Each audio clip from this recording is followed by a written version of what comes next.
Kerajaan Aceh iaitu suatu kerajaan Islam yang pernah berdiri di Provinsi Aceh pada akhir abad ke-14 Masehi. Kerajaan Aceh ada di utara Pulau Sumatera dengan ibu kota Bandar Aceh Darussalam. Dalam sejarahnya, Kerajaan Aceh mengembangkan pola dan sistem pendidikan militer, memiliki komitmen untuk menentang imperialisme bangsa Eropah, serta mewujudkan pusat-pusat pengkajian ilmu pengetahuan. Selain itu, Kerajaan Aceh juga memiliki sistem pemerintahan yang teratur serta sistematik, serta menjalin hubungan diplomatik dengan negara lain.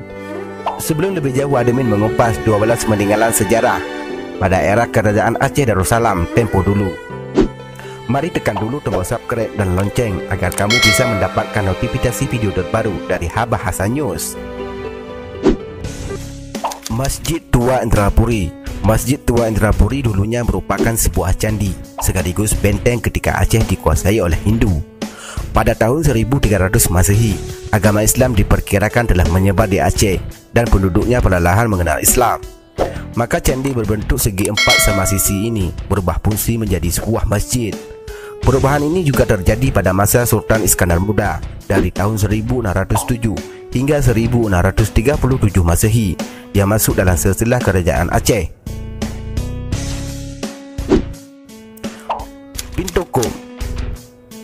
Pintu Kop adalah pintu gerbang berbentuk kubah yang didirikan pada masa Sultan Iskandar Muda. Pintu ini digunakan sebagai tempat peristirahatan Puteri Pahang ketika selesai berenang dengan posisinya yang tidak jauh dari gunungan. Pintu Kop juga menjadi pintu penghubung antara istana dan Taman Puteri Pahang. Taman Sari Gunungan. Taman Sari Gunungan merupakan salah satu peninggalan sejarah yang dibangun oleh keraton pada dulunya. Taman ini dibangun oleh Sultan Iskandar Muda karena cintanya yang begitu besar terhadap Puteri Boyongan dari Pahang. Maka keinginan Puteri Boyongan terpenuhi untuk membangun sebuah taman sari yang indah dan dilengkapi dengan gunungan. Meriam Kesultanan Aceh. Pada masa Sultan Selim II dari Turki Utsmani, beberapa pembuat senjata dan teknisi dari Turki dikirimkan. Aceh belajar dari mereka dan menyerap kemampuan ini, dan pada akhirnya mampu membuat meriam sendiri yang terbuat dari kuningan. Meriam buatan Aceh ini juga digunakan pada saat perang melawan Belanda dan mempertahankan Aceh dari serangan penjajah. Masjid Raya Baitur Rahman. Masjid Raya Baitur Rahman seperti yang ditulis di sejarah Kerajaan Aceh merupakan peninggalan kerajaan yang paling terkenal dan terletak di pusat kota Banda Aceh. Masjid ini juga termasuk dalam peninggalan kerajaan Islam di Indonesia. Masjid ini dibangun oleh Sultan Iskandar Muda pada tahun 1612 dan masjid yang megah ini sempat dibakar oleh agresi militer Belanda, tetapi dibangun kembali oleh mereka untuk meredam amarah rakyat Aceh. Masjid ini juga sempat berjasa ketika tsunami besar melanda Aceh pada 2004 lalu. Uang emas Kerajaan Aceh. Lokasi Aceh berada pada jalur perdagangan dan pelayaran yang strategis, di mana berbagai komoditas datang dari segala penjuru Asia yang berkumpul di sana. Hal inilah memancing Kerajaan Aceh tertarik untuk membuat mata uangnya sendiri. Uang logam yang dijadikan mata uang Aceh ini terbuat dari 70% emas murni dan dicetak lengkap dengan nama raja yang memerintah Aceh.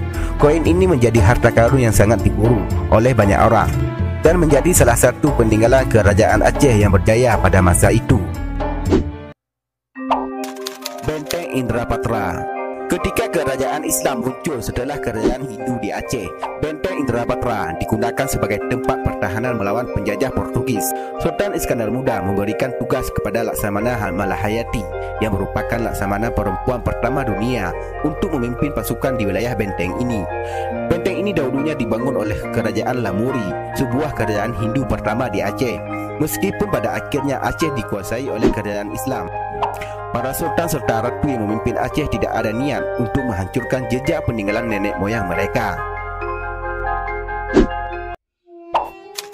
Makam Sultan Iskandar Muda. Peninggalan kerajaan Aceh terkenal yang berikutnya adalah makam dari Sultan Iskandar Muda, yaitu Raja Kerajaan Aceh yang paling terkenal dan hebat.